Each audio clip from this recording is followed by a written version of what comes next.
গত 22 এপ্রিল ভারত নিয়ন্ত্রিত কাশ্মীরের পেহেলগাম এলাকায় একটি প্রাণঘাতী হামলার পর পাকিস্তানকে দায়ী করে সিন্ধু পানি চুক্তি বাতিলের সিদ্ধান্ত নেয় নয়াদিল্লি। এর জবাবে পাল্টাপাল্টি নিষেধাজ্ঞায় উত্তেজনা গড়ায় যুদ্ধের দিকে।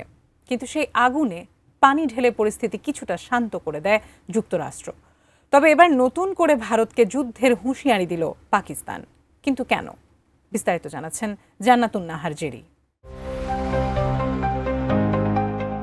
ভারত যদি পাকিস্তানের পানি প্রবাহ বন্ধ করে দেয় তাহলে যুদ্ধ ছাড়া আর কোনো বিকল্প উপায় থাকবে না বলে হুঁশিয়ারি দিয়েছেন পাকিস্তানের সাবেক পররাষ্ট্রমন্ত্রী ও পাকিস্তান পিপলস পার্টি বা পিপিএর চেয়ারম্যান বিলাওয়াল ভুট্টো জারদারি।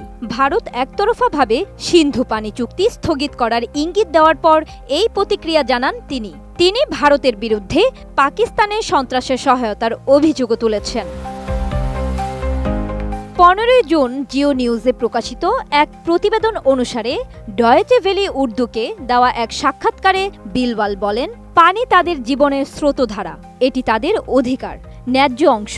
ভারত যদি একতরফাভাবে পানি বন্ধ করে দেয় তাহলে সেটা তাদের অস্তিত্বের উপর সরাসরি আঘাত। পাকিস্তানিরা অধিকার ছেড়ে দেবে না। তিনি সতর্ক করে আরও বলেন, যদি ভারত পানি নিয়ে যুদ্ধে নামে তাহলে পাকিস্তানের সামনে যুদ্ধ ছাড়া আর কোনো বিকল্প থাকবে না। এসএমসি ওটসালাই এলো আরো উন্নত নতুন প্যাকে, জীবন বাঁচায়, জীবনকে এগিয়ে নিয়ে যায়।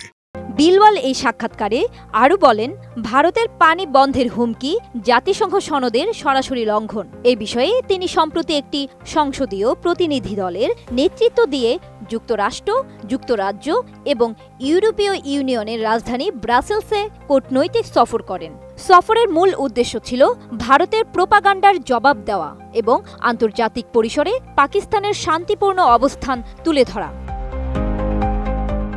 যদিও বিলওয়াল যুদ্ধ চান না বলে স্পষ্ট করে বলেন, আমরা শান্তি চাই, যুদ্ধ নয়, কিন্তু দেশের অস্তিত্ব, পানির নিরাপত্তা ও নাগরিকদের জীবন নিয়ে আমরা কোনো ছাড় দিতে পারি না।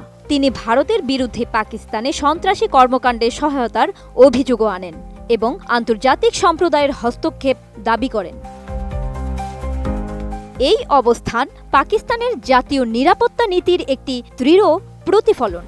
দুই দেশের মধ্যে সম্পর্ক আরও উত্তপ্ত হওয়ার আশঙ্কা রয়েছে, বিশেষ করে যদি সিন্ধু পানি চুক্তি নিয়ে দ্বন্দ্ব বাড়ে। তাই আন্তর্জাতিক মহলের কাছে এখন গুরুত্বপূর্ণ হয়ে দাঁড়িয়েছে উভয় পক্ষকে সংযম ও কূটনৈতিক পথে ফেরানো। জান্নাতুন Nahar Jerry, desk report, ATN news.